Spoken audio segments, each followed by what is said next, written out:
All right, everybody, thank you for coming to the global surgery session. This morning we have 3 abstracts that are going to be presented, and then after that we're going to have an M&M session focused on ethical issues in global surgery. So I'd like to present the first presenter to come up, and they're presenting high mortality and early morbidity in type C esophageal atresia, tracheoesophageal fistula in a low and middle income country by Nitin Pai.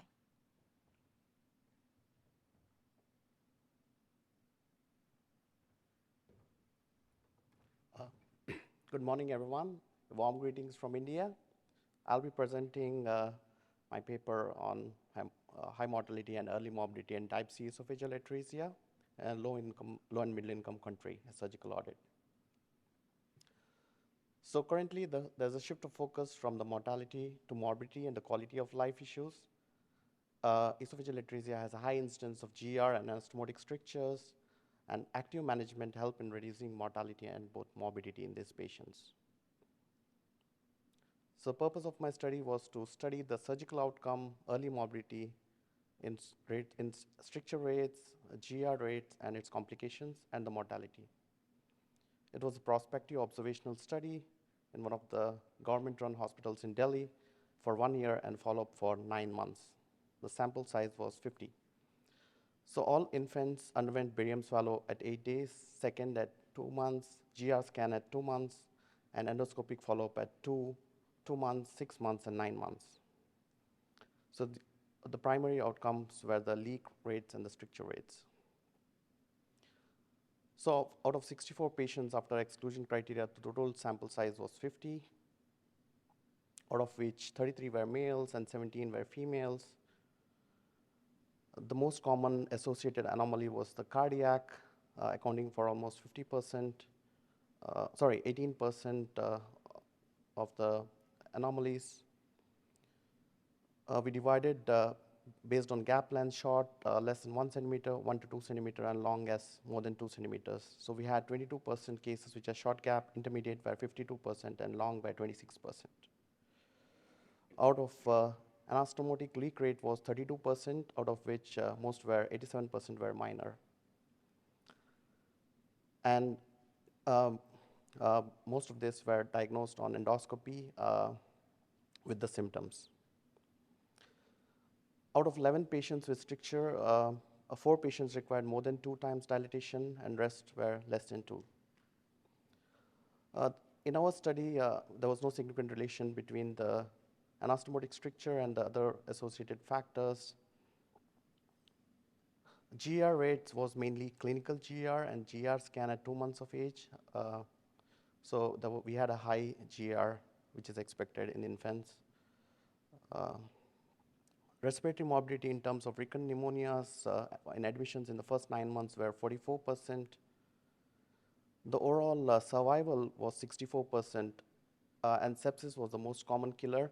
I could say the cause could be lack of ventilator supply, lack of NICU beds, and the mean hospital stay was 19 days. As I mentioned, sepsis contributed to 50% of the death. In survival in Watson A group was 77.8%. So this was the first contrast study. We can see the stricture.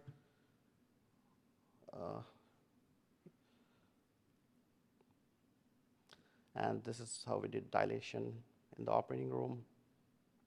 To conclude, esophageal atresia had a high mortality, with sepsis being the major contributor of cause of death in India. Second, oral contrast done routinely at 8 weeks will help to identify anastomotic strictures in time and dilate them. When meticulous follow-up is required, and dilation of the stricture early can prevent morbidity in these patients. Thank you.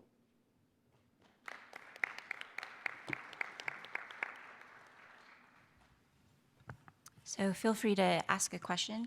I have a question to start. I'd first like to congratulate you on a very well done study. I think in the global setting, multidisciplinary care is often a real challenge, just because sometimes there's real workforce deficits. Can you just say a bit about, was this a multidisciplinary effort, and who is on that team, and are there areas that you're hoping to grow Yeah, I've been working in US for the past 1 year, and I can clearly see the difference between the multidisciplinary approach here and there. To start with excellent neonatology support, uh, we need like a good pediatric anesthesia backup, and mainly from the instrumental standpoint, we need like good ventilators, and the number itself was the problem. And I still remember we had to put some patients on like a Ambubog ventilation, so that might have led to the high leak rates and death in some of these patients. Thank you. Have neonatologists in your setting, or are other physicians like surgeons and anesthesiologists like playing in that role? There were like pediatrics trained who covered the neonatology service, but we didn't have any queue.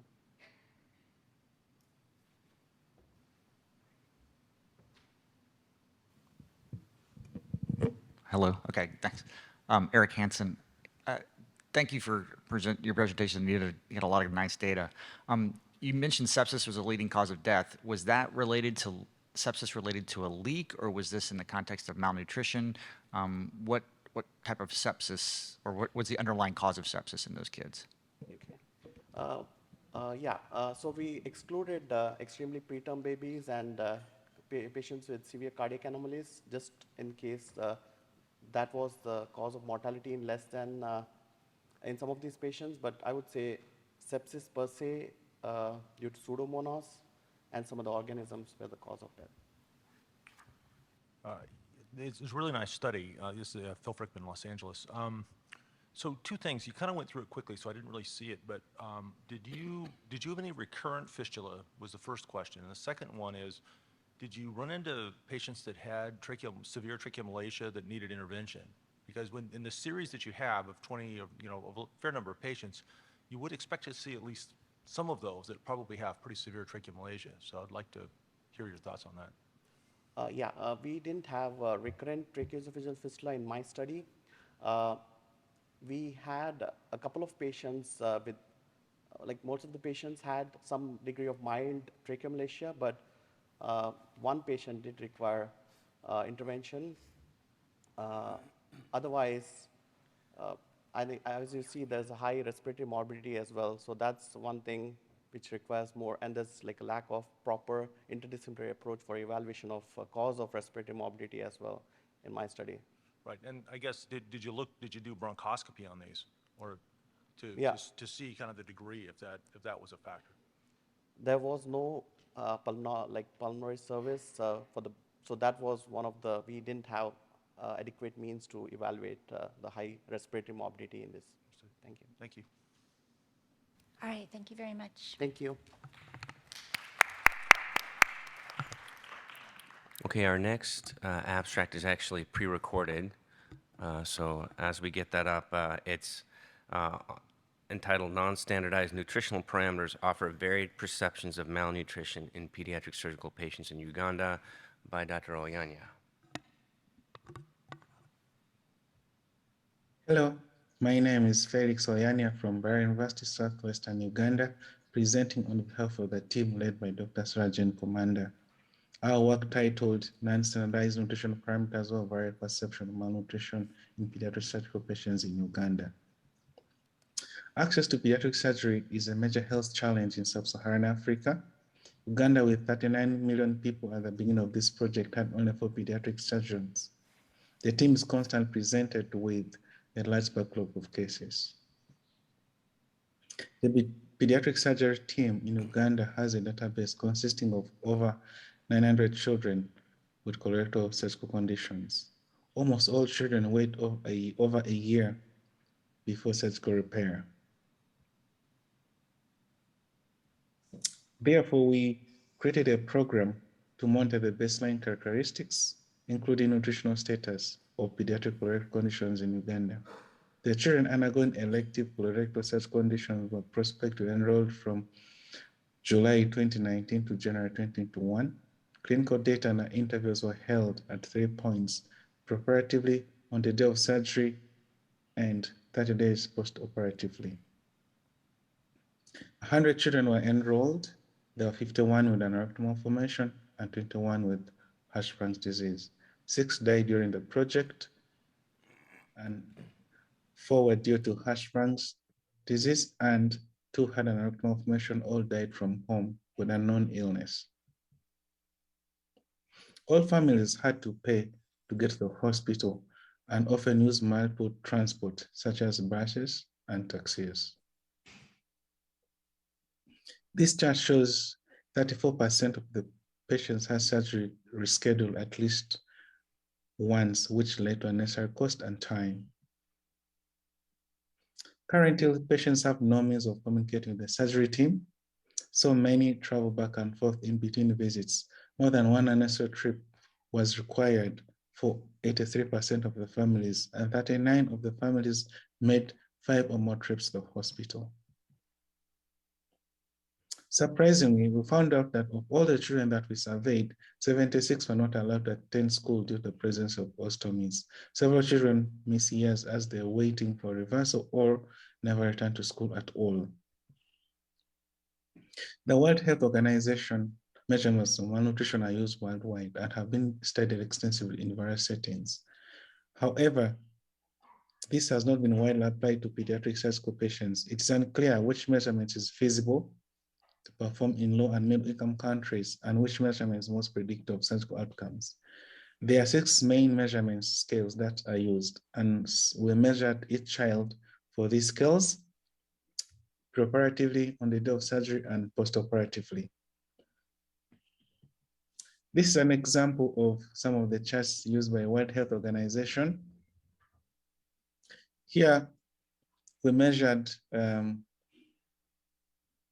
children depending on the measurements that we're taking. So we pulled out the charts according to the measurement that we wanted to take. There are limits to the age of the child with which you can use this chart, which excludes some of our patients. Malnourished is defined as any child with measurements of negative 2 standard deviation or less. When you look at this chart, we assessed 74 of our children for nutrition measurements. Looking down the column, the results were very similar, which suggests that these measurements can be reproduced. However, when you look across the rows, there's an extreme variability in that bicephal fold thickness shows 7% of malnourishment and height shows 87%. This was an unexpected finding in our study. We would like to correlate nutrition status to surgical outcomes, but we're unable to do because we had so few complications in this study. In conclusion, many children were nourished at the presentation and few days preoperatively. However, their nourishment tend to improve after surgery, which will reflect improved nutritional absorption after colostomy takedown or ostomy takedown. Therefore, the next phase of this project will be the implementation of a mobile health program, which will hope will improve nutritional status before surgery and decrease transportation to and from hospital and improve health expenditure for patients. I thank you.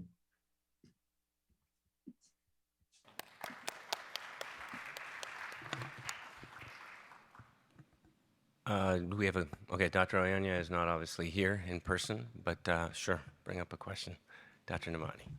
Hi, Nathan Navani from Beaumont in Michigan. I just wondered if you guys had plans to correlate the malnutrition with surgical outcomes and then how to address the malnutrition. Yeah, so we didn't perform an analysis to correlate them because there were just so few complications that we couldn't really get the statistical power. And the way we're combating the malnutrition is the second phase of the mHealth program will actually be doing the mHealth program. So it was like a pre-post. So we're going to have a program where a coordinator calls the patients ahead of time and lets them know when their surgery is going to be, so they're not driving back and forth to the hospital, trying to access care multiple times, spending all their resources doing that. And then sometimes patients are showing up in the hospital and just waiting there until a surgeon will do their surgery, and while they're waiting, they're becoming malnourished. So we're going to combat the nutrition by telling them ahead of time when their surgery is going to be. They can increase their nutrition before that and then show up and have their surgery. Okay, thank you. We'll go on to the last abstract. which is Profile and Outcome of Neonatal Surgery in a Tertiary Regional Medical Center in the Philippines, a 5-year review. And Dr. Moreno is going to be presenting this. Good morning, and thank you for the opportunity to present our work, especially to Tamara and Monica, who made it possible for me to do it in person. So I'll be presenting the profile and outcome of neonatal surgery in a tertiary regional medical center in the Philippines.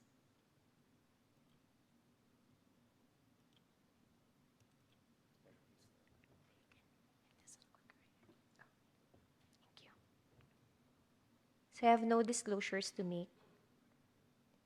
Improving outcomes in neonatal surgery is a point of intervention towards achieving the 2030 agenda, especially for those in the developing countries.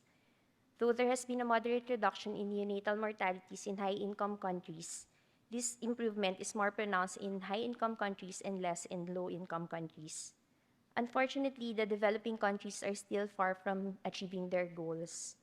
In the Philippines, the congenital anomalies accounted for 17.2% of neonatal mortalities in 2015. Challenges in neonatal surgery include delayed consult, lack of adequate facilities and neonatal intensive care unit, and lack of access to trained specialists. One of the identified interventions of global pediatric surgery is to come up with local epidemiologic data, since findings from one region may not translate to other regions. However, in Southeast Asia, especially in the Philippines, we do not have that data. So Batangas Medical Center, which is the study site, is a tertiary regional medical center catering to those in need of specialty care in the southern Luzon region. If the institution is to contribute to movement of improvement in neonatal mortality, we should look in our own outcomes and hope to improve them. So this was a retrospective study from January 2015 to December 31 at the local institution, wherein we looked at the neonates who underwent surgery, and we look at the overall all-cause mortality during the post-operative period.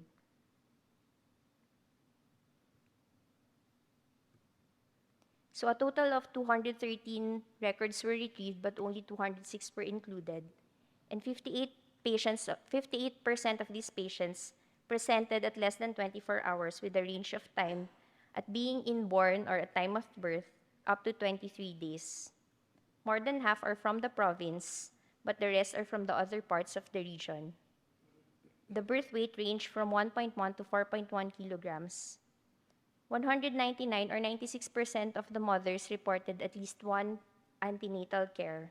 However, there were no available records on the prenatal care of these patients, or if the surgical conditions were mostly diagnosed prenatally.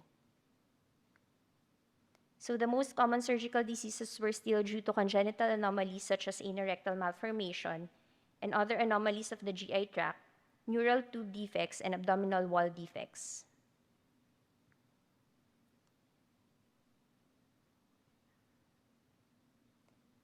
So the most common surgical intervention are still ostomy creation, bowel resection, repair of neural tube defects, and repair of abdominal wall defects. The overall mortality rate was 26.7%, and the most common cause of demise was still sepsis and pneumonia. Among the congenital anomalies, the highest mortality rate was in patients with esophageal atresia with tracheoesophageal fistula and intestinal atresia, wherein none of the 5 patients survived. This was followed by abdominal wall defects, especially gastroschisis, whose mortality was 71.4%.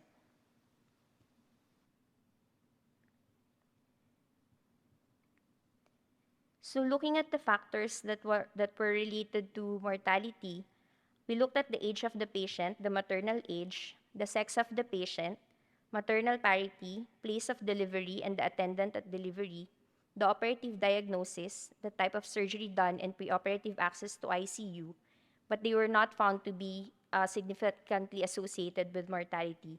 On the other hand, higher weight was associated with decreased likelihood of mortality, and term patients saw a reduction of 77.3% in the odds of dying compared to preterm patients. Patients with comorbidities were also more likely to expire than patients without comorbidities or other congenital anomalies. Patients who also needed postoperative mechanical ventilation were more likely to expire than those who didn't need postoperative mechanical ventilation.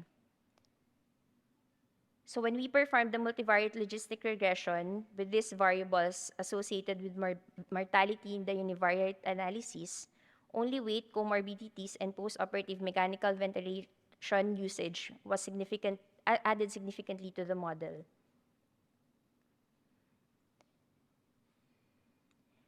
So consistent with other studies especially in low-income countries, birth weight and the weight during the surgery were associated with higher risks of mortality and also association with other congenital anomalies and also acquired conditions like sepsis and pneumonia. And well, kind of expected that postoperative mechanical ventilation or those patients needing respiratory support will be more at risk to expire from the surgery. So the limitations of the study is that we were not able to associate mortality with specific socioeconomic factors, and also we were not able to include those neonates who did not undergo surgery. So probably the rates of the rates of mortality from neonatal conditions are likely to be higher. For the recommendations, since from the review of our charts, we saw that we had poor record keeping, so we're recommending to the institution that we come up with a registry, especially for neonatal surgical conditions, and to also look at other high-volume centers to have a more comprehensive picture of the situation in the Philippines for these neonates. Thank you.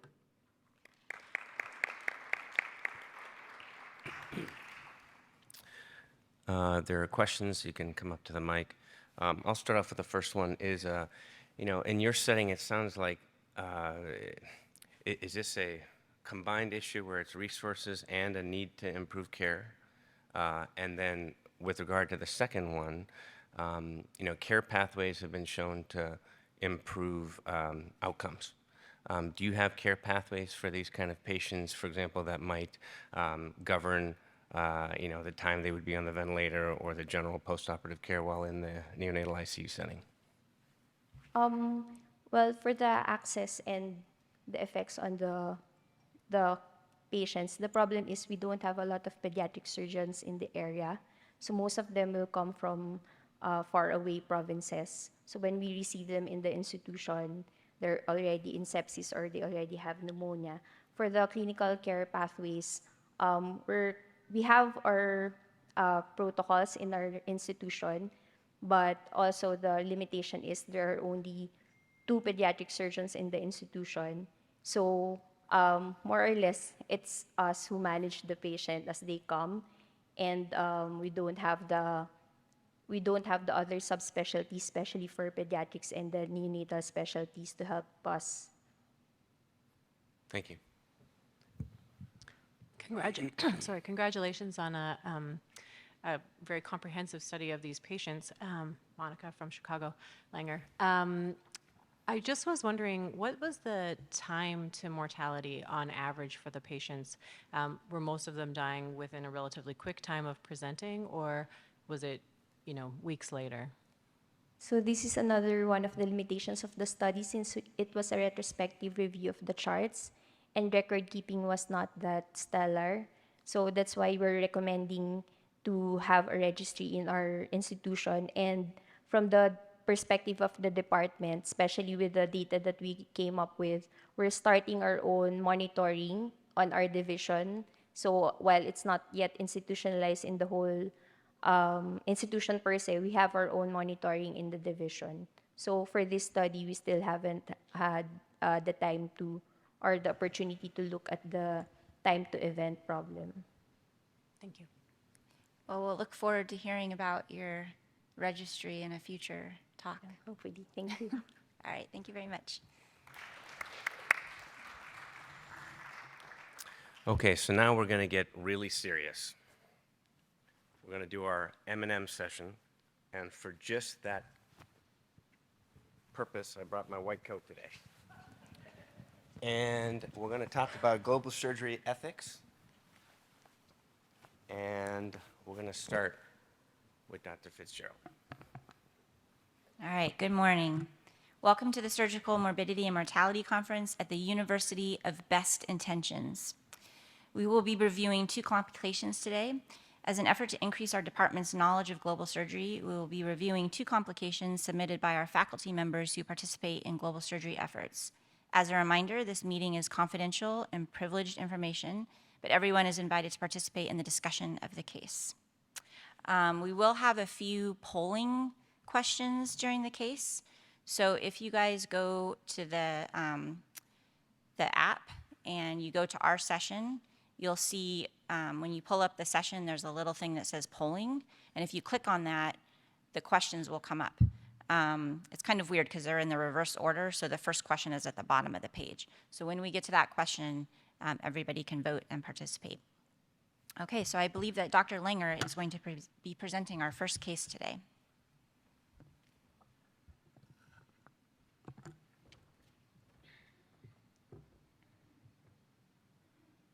Good morning. I'll be presenting the case of IM. This is a 4-day-old baby born in the north part of Uganda. She had some prenatal care, but did not receive any prenatal imaging, and was born at home with the assistance of a midwife. At birth, it was discovered that the child had gastroschisis, and the baby presented to Malago Hospital at 4 days of age. 4 days old. That seems very late. Why the delay? Is this common in Uganda for babies with congenital anomalies to present so late? Well, yes, this is quite common. In this case, the parents did not have money to travel to the hospital.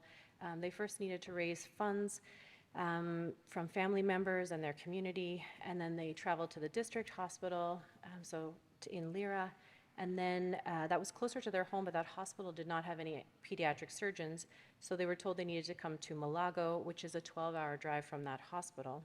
Oh, my goodness. And what was the condition of the baby when they arrived?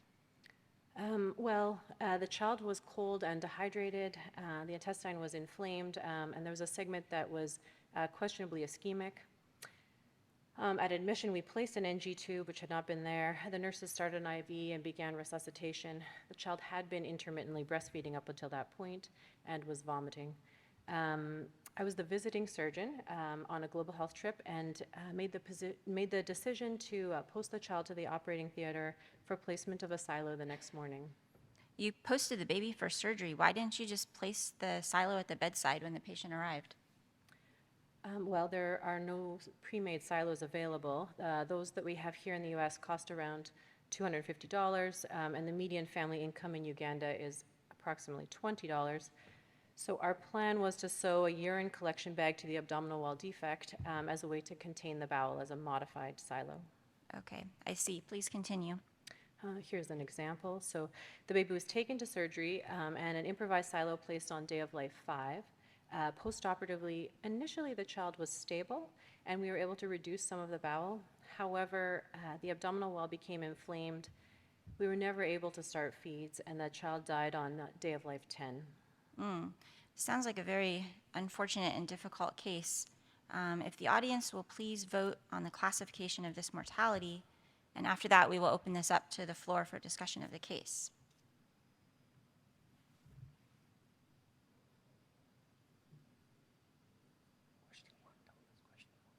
Yeah, it's question 1.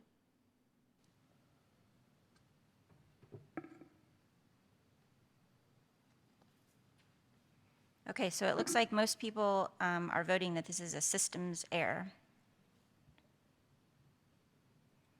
We go to the next question.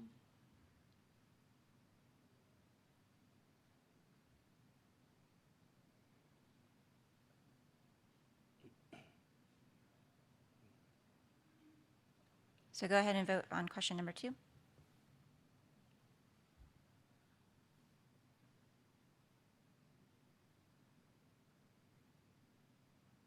Okay, it looks like almost everybody thinks the management of the complex social issues is the problem. Do we have any discussion from the audience? So, hi, I'm Amabelle from the Philippines. So you mentioned that you never tried to feed the baby. However, in my setting, we do not have TPN, and we are very hesitant to start feeding as well. However, I know that there have been studies in the sub-Saharan Africa that show that early feeding increased survival. Was there any discussion about starting feeds? Well, yes, there was. The attending pediatric surgeon was away. I was filling in for her as she was on a conference, but the Ugandan pediatric surgery fellow actually recommended that we started feeds. However, I did not feel comfortable doing that. I've never done that here when they still had some bilious output from their NG and their bowel was not yet reduced. I was afraid there would still be too much of an ileus. So there was no TPN available, but you still did not start feeds? No, there's no TPN available. We also did not have access to central venous catheters. So even if there was, it would be difficult to administer, but we didn't start feeds. So these are difficult decisions, but maybe next time you may want to listen to the local doctors, because I think in that setting, it has been shown that early feeding can improve survival. Okay, it appears that Dr. Kirchi has a comment. If you all know Dr. Kirchi, he's a previous winner of the APSA Humanitarian Award. Yeah, I think if you're going to work in a global setting, you need to think out of the box. The lack of TPN is certainly an issue, but even if you had central venous catheter, sepsis would be a major issue in terms of management.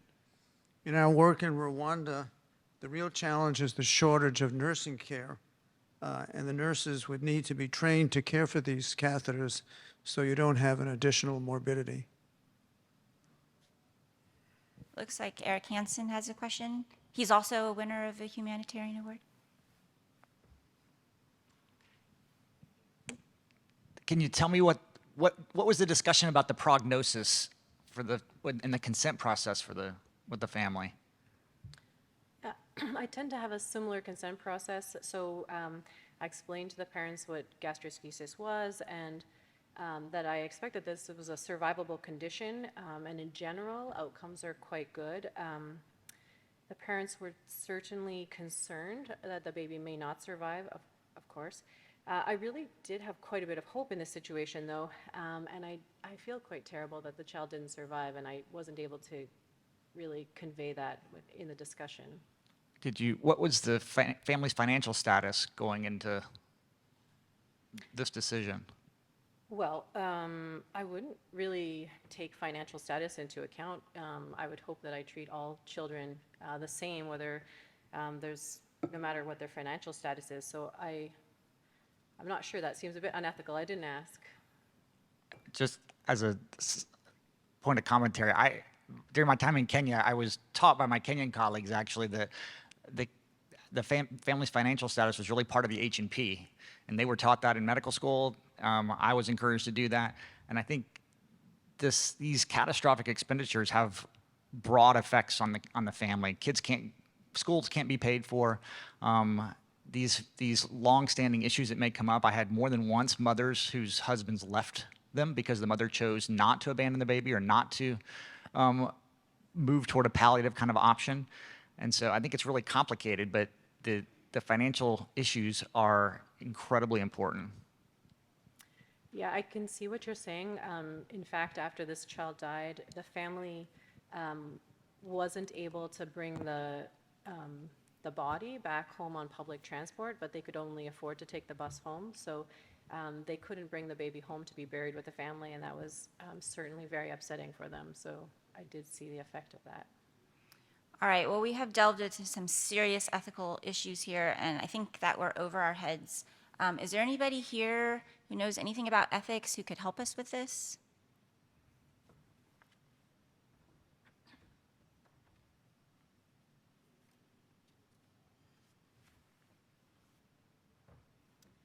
I'm happy to help frame the case to try to identify the relevant issues. It's certainly a complicated case that highlights a lot of different ethical considerations that we can learn from. Let's go to my slide.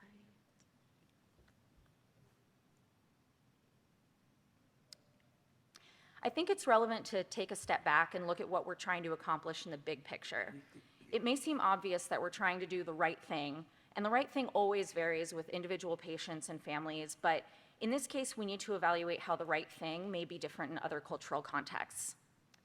I think the best way to approach these cases is to use this 4-box model developed by Johnson, Siegler, and Winslade, which takes the 4 classic principles of beneficence, non-maleficence, respect for autonomy, and justice, and considers them in a logical, case-centered approach. So we start with the medical indications. In this case, we're looking at an acute emergent problem with the possibility of chronic sequela, with the goals of abdominal closure to allow for normal development and life at home. The medical indications portion of this model focuses on considerations of beneficence, or acting for the benefit of the patient, and non-maleficence, or the do-no-harm approach. This brings us to the first major ethical dilemma in this case. How do we decide what will benefit the patient most? Here, understanding the cultural context is imperative because we're considering not only the baby, but also the family and the community. So even though we may argue that the most aggressive treatment would be indicated in the US and other high-resource settings, the circumstances are different where medical resources, including long-term follow-up and payment systems, are limited. And the probabilities of success are also very different depending on resources and available treatment modalities, as we saw. In this case, we could use the knowledge and experience of the Ugandan pediatric surgery fellow to give us better insight into these potential limitations. We really have to acknowledge that experience in performing the surgical procedure itself is only one part of the equation, and the fellow may have more awareness of the perioperative considerations in this particular setting. We also have to consider the best ways to avoid harm, and that includes considering factors that may do harm to the family, such as ability to care for other family members or implications to return home with the baby, as we saw in this case. We just don't actually think about these harms as much in our culture, but they're really important and very real in many places. So next we consider autonomy. Consideration should always be given to who's the appropriate surrogate for the patient.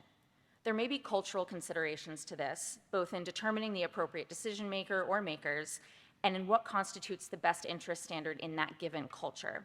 For example, the best interest may be geared more toward what will most benefit the community in some cultures, especially here where we saw that the family had to raise money from their family and the community before even being able to come to the hospital in the first place, versus in the US, where there's often a focus on the best long-term outcome for the individual patient.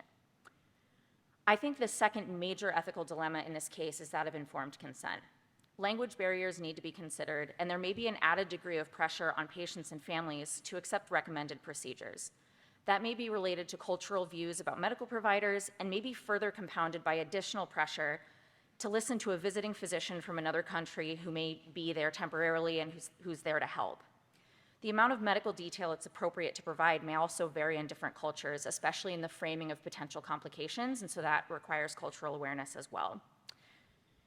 It may be difficult to really elucidate the family's preferences, especially if they're feeling pressure to go along with the recommended treatment, but it's going to be especially important to find out what barriers they may face and how that may shape the best treatment course. The 4-box model then asks us to consider quality of life.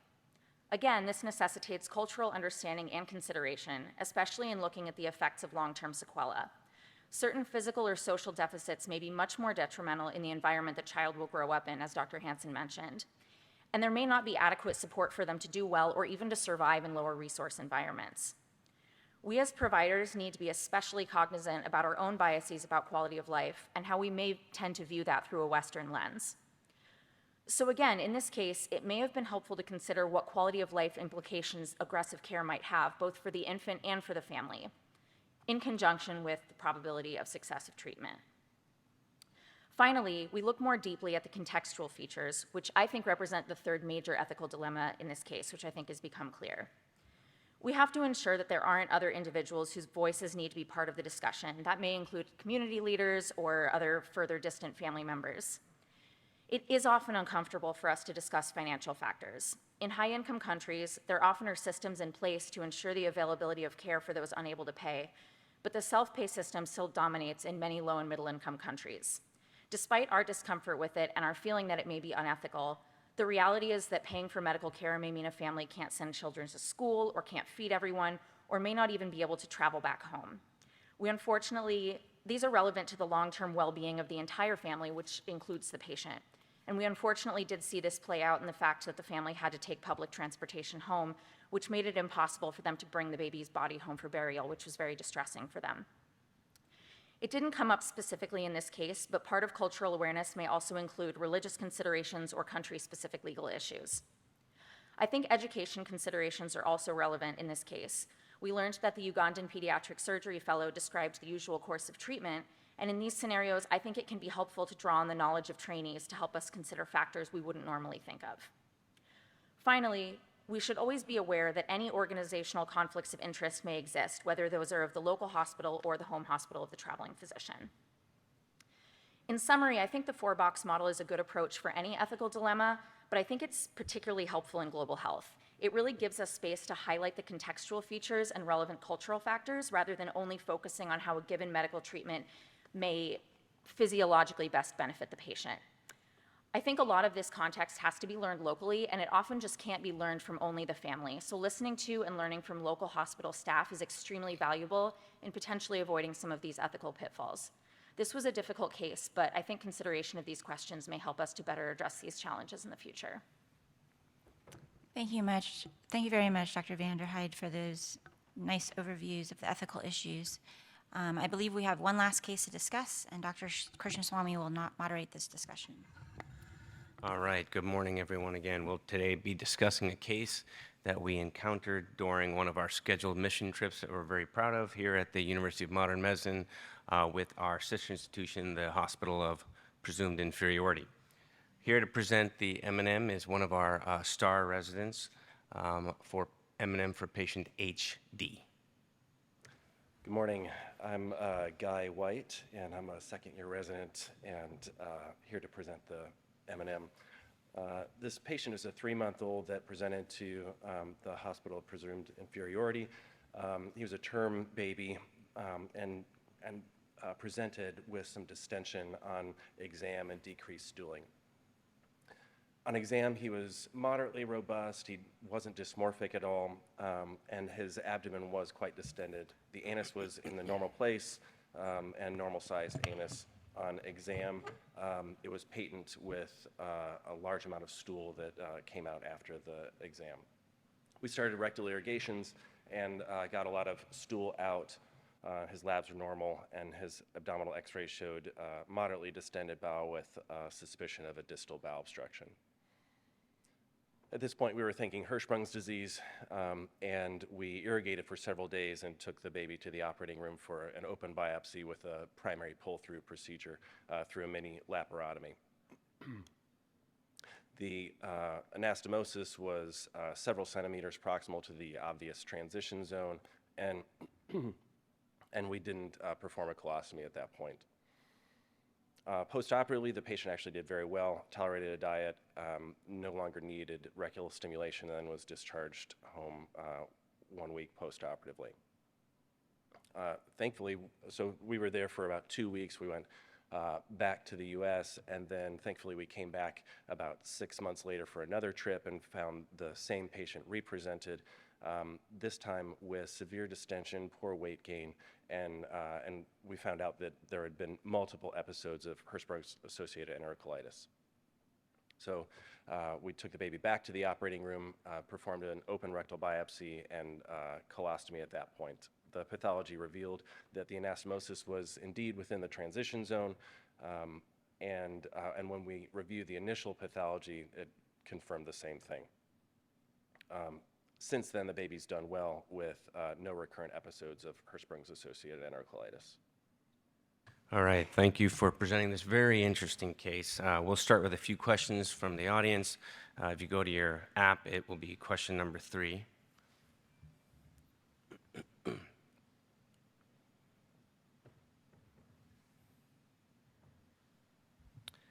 Regarding how would we initially classify this complication?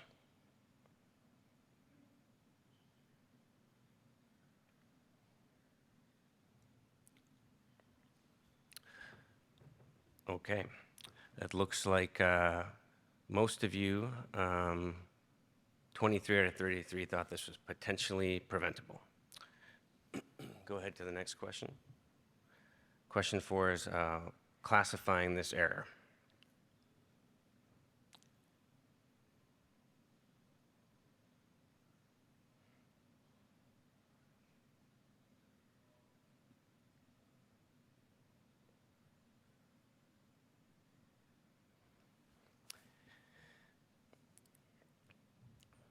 About, looks like most of you think this is a judgment area, 16 out of 35, and 12 of you think it's a systems error. Last question.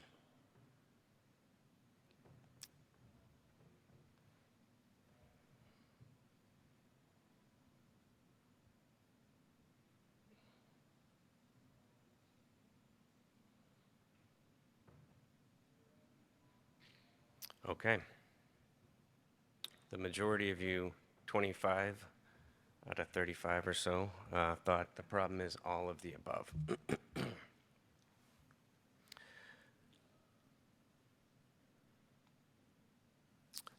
Dr. Youssef, let's have some questions now. Thank you so much for the thorough presentation. Can you explain to me why you guys did a primary pull-through instead of a colostomy? Well, it was sort of multifactorial. Basically, the patient, in spite of the distension, had reasonable nutritional status and pretty minimal symptoms. And so also colostomies in that context have a pretty big stigma, and so we were trying to avoid the colostomy. Additionally, the LMIC surgeons were interested in learning a primary pull-through, and as you know, we would never do a colostomy here. So that was my practice and our practice, and so that's what we did there. And what's the practice there?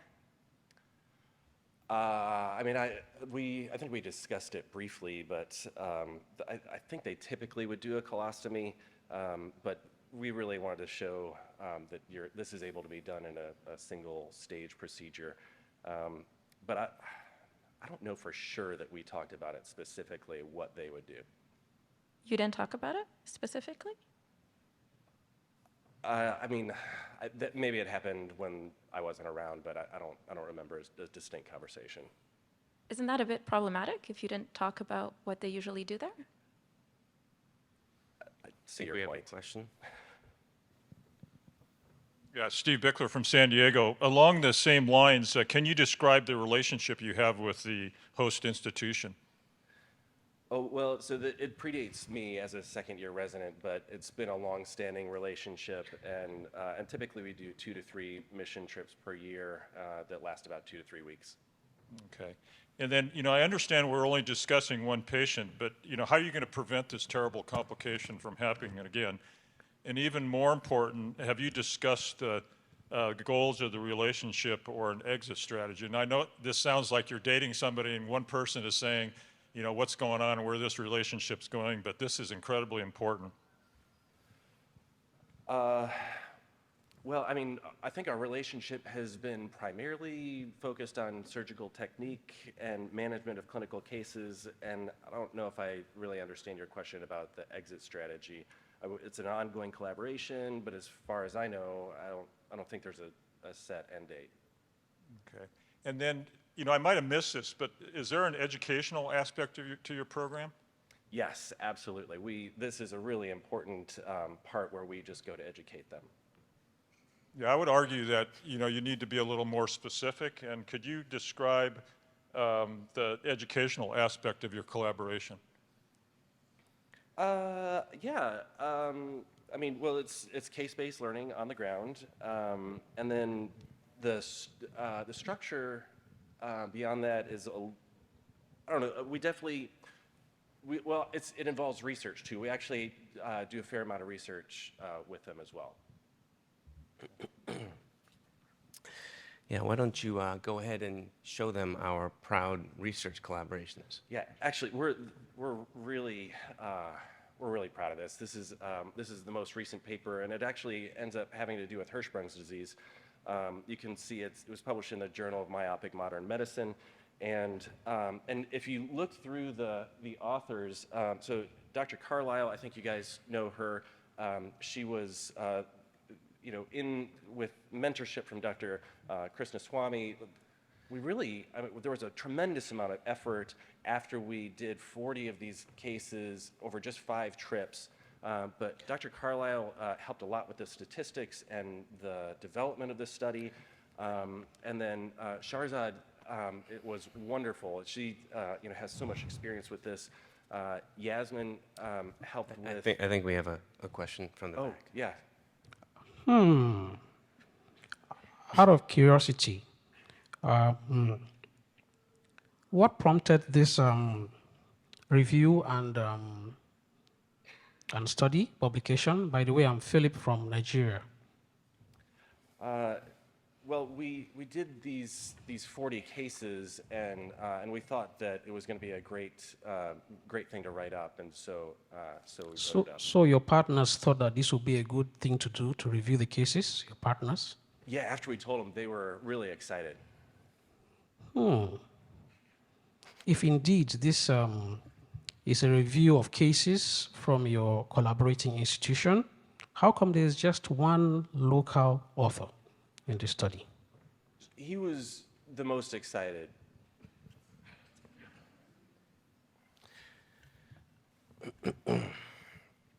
Well, you know, I was actually involved in this, and you know, we did publish in accordance to the author guidelines at our institution, and of course the journal itself. So why don't we just move on? I think we're getting a little bit over our heads with this, and maybe there's somebody who can help sort this out, an ethicist. Perfect, Dr. Carlisle.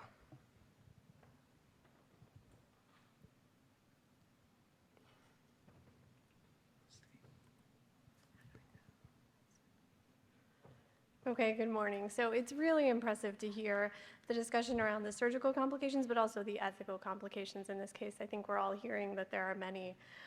So this case highlights a lot of them. You're familiar with the 4 ethical principles that we highlighted previously: autonomy, beneficence, non-maleficence, and justice. And with review of the prior case, I think Dr. Vanderheid did a really great job of highlighting how these ethical challenges can apply to the individual patient. But I think one of the difficulties when you're thinking about global surgery, at least for me, is thinking through how to apply these concepts more broadly, more sort of to the system as a whole. And exploring really how we can extend them, I think, is worthwhile.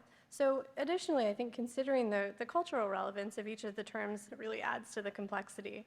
So for example, as you think about the relative value placed on autonomy across cultures, it's important. Presuming that autonomy holds the same value in different cultures is simply incorrect.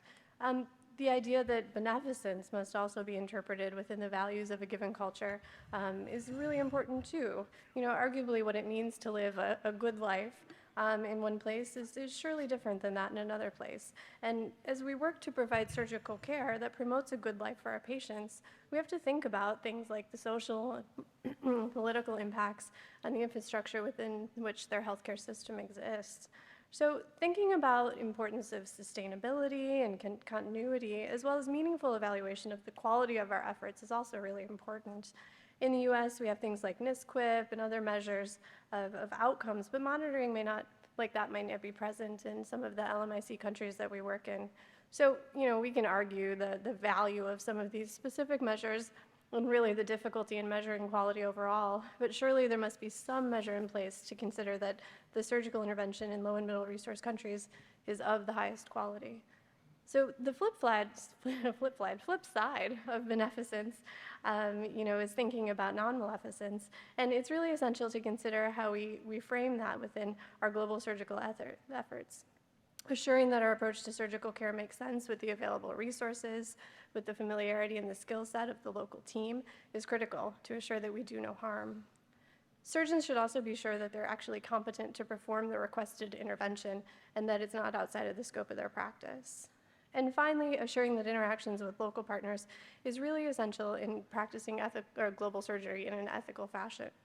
You know, promoting equity and inclusion of community partners in publication, educational pursuits, and the like really fosters the partnership and collaboration that's desired as opposed to some of these less egalitarian interactions. So much like we did for the prior case, developing a framework by which one can assess whether a decision is ethical is particularly useful in reflecting on care plans and partnerships with local communities. Angie Wall is a transplant surgeon and ethicist at Baylor. She was actually trained with Dr. Siegler and his group who developed the 4-box model that Dr. Vanderheid walked through for the prior case. And she's proposed the following framework, and I think applying it to this case is a really good exercise. So first, thinking about effectiveness.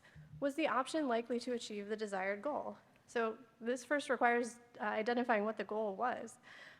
For this baby, the goal might have been bowel function, growth, overall health.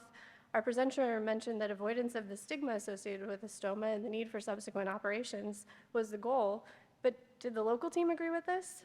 If not, did a primary pull-through actually satisfy the goals for this baby, or would an ostomy have better met his needs as well as the needs of his family?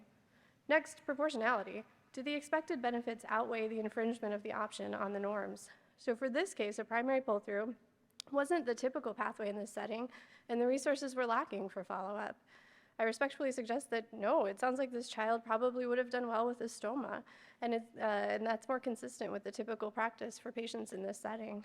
So surely the goal of least infringement that follows wasn't met. And finally, considering the proper process, does everyone agree that the decision-making process was fair and transparent? Regarding our patient, I suspect the local team had concerns about the decision to proceed with a primary pull-through, and I worry that their concerns could have been better integrated into the decision-making process. Reflecting on the transparency and fairness of the system overall, I have concerns, as do many of you, about the decision-making surrounding the development of the manuscript. It seems that the local team members were not engaged in the design of the study, and listing only one member of the local team as an author gives me great pause. It seems like a more ethical process would promote engagement of the local team in the design of the study and all components of manuscript preparation. And I would imagine that including all the contributing local authors should be prioritized. So overall, I think this framework gives us a systematic approach to discussing the ethical appropriateness of the decisions we make regarding our global surgical efforts. And of course, rigid application of any framework is not the goal, but taking care to adapt the ideas that are rooted in such a framework to help us facilitate more culturally sensitive discussions about the ethical implications of the care we provide, I think might really help us promote ethical integration of care, as well as collegiality and respect for all members of the team. Thanks. All right, thank you, Dr. Carlisle, and thank you to the presenters and discussants for these cases. We have 4 minutes left, so we'll take my white coat off and we can all discuss stuff. And if there's any questions, please come up to Mike. And it's not questions just for the panel, but maybe for each other or just anyone who wants to make a point, please do. Sure. Hey guys, I'm Rob from Vancouver. Just wanted to thank your entire committee. I think this is a great session, and I appreciate in particular the input from our ethicists.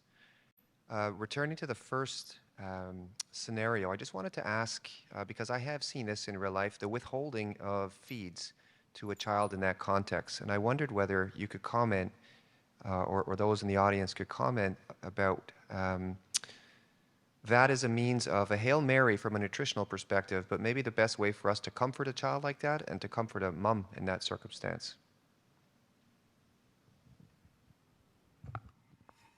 Yeah, I can comment on that if there's other people in the audience that want to comment as well. Actually, one of our colleagues in Uganda, Anne Wasanga, she's done a lot of work in this area, and she did a study where she showed that survival in Uganda from gastroschisis was basically like 2%. And then she developed a local protocol which involves early feeding. So she has the moms express colostrum and breast milk, and they'll first put that on a gauze, and they'll feed it to the child just to keep their sucking reflex going. And then they feed very early. And using her local protocol, which also involves other things, she was able to get the survival up to 40%. So I think it's good both from a survival perspective and the other things that you mentioned as well. Dr. Kirchi? My initial experience over a decade in Rwanda, when I first arrived there in 2013, I wasn't thinking out of the box, and I had a Western headset. And we would send these children, and we saw 2 or 3 of these a week, back to the district hospital for comfort care. Since then, we've learned from our Rwandan colleagues, and certainly the people at Kajabi, that we would put reusable silos on and begin early feedings, cover the defect after it was reduced, and we went from 100% mortality to now we have 30 to 40% survival, similar to what you described. So I think there is a place for thinking out of the box, and each setting has its considerations. I think it's a great point, too, that you made about learning from our colleagues, because I feel like I walk into our NICU now, And I'm like, why are we starving these children?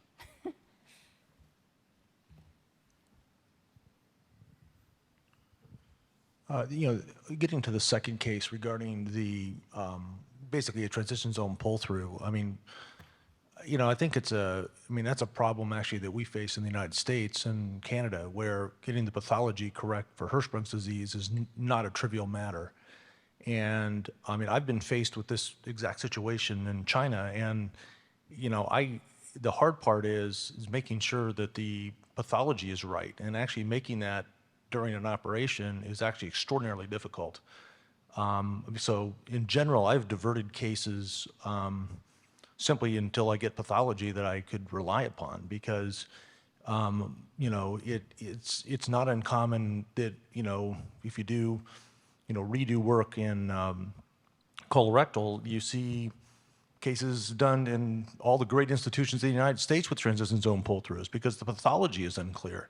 And I don't think that's so much a failing of the institution anywhere, but rather than it's a really challenging problem. And in fact, even the best Hirschsprung's pathologists in the world struggle with trying to figure out exactly where that should be made. So taking your time on that one to me is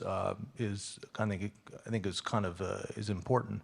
And I'd be interested to hear what Eric's thoughts are. I mean, you spent a decade in Kijabe. I mean, what were your thoughts in this regard?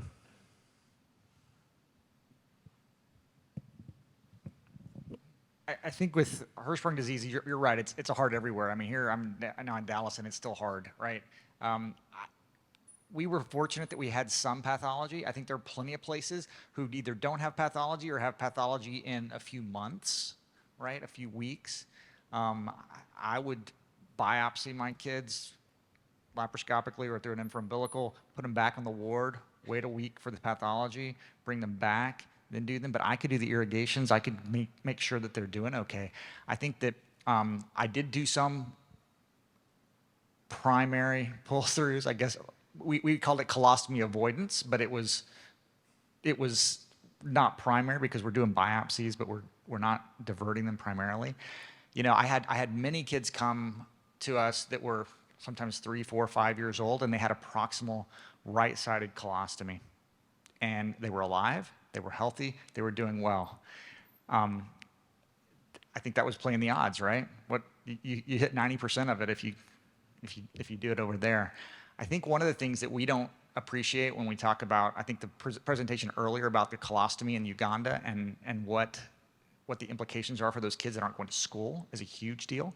I think that we also don't appreciate sometimes our own complications in the US when you do primary pull-throughs and what those patients have to deal with, and the irrigations and the close follow-up and having Flagyl available at home and telling families I mean, it's all of this, and you show up and you go, hey, this sounds like good. It's one operation. I'm avoiding a colostomy. But now, did we really realize the implications of all that follow-up? And I tell you, you're right, it's hard. It was hard for us, and I think it's hard everywhere. So I know we have quite a few visitors from international settings.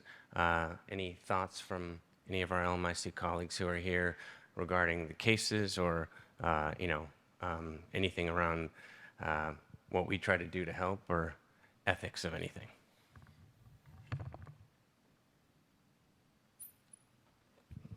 Thank you very much. Philip from Nigeria. I think putting things in context matters to us. Overall treatment, like we say, children being out of school is a big deal because going to school is a very big deal and it costs a lot. We want to try to do modern things, but sometimes it doesn't work long term. So the good ideas on how to get new techniques, I'll refer back to Hirschsprung disease. I think really what we'd rather do, we call it a primary pull-through, but we take a biopsy first. We can wait 2 weeks for the results. It makes sense to know exactly. We take a biopsy and put multiple tags on the intestine to know which point has ganglions and is safe. But originally, we're eager to do what happens in the West. One stage, everybody goes home. But over time, in many forms of treatment, esophageal atresia, we also do some stages sometimes. It's just to put things in context that at the end of the day, we have a baby who is alive, and a family who can still afford to live. Thank you. Thank you. I think we have time for one last comment. Sorry, as one of those who were able to host some of the mission trips, so sometimes I can relate to those coming from other countries going to our country for missions, and sometimes it feels that they're infringing their techniques on what we think is best for the patient, especially that we know the local context of having to travel far and then spend a lot to undergo surgery, and then it sometimes feels that we're still experimenting on them on this new technique that is not proven in our context that will help the patient more in our perspective. And sometimes it's hard to say no if they're not really imposing the technique per se, but of course when they're too enthusiastic about it and you want to be gracious as a host. So I guess that's one of the concerns in mission trips. Yeah, thank you for that perspective. Okay, well, we're going to end the session because we're at our time limit. There's obviously a lot of things here we can discuss, and I would encourage people to continue the discussion. Thank you.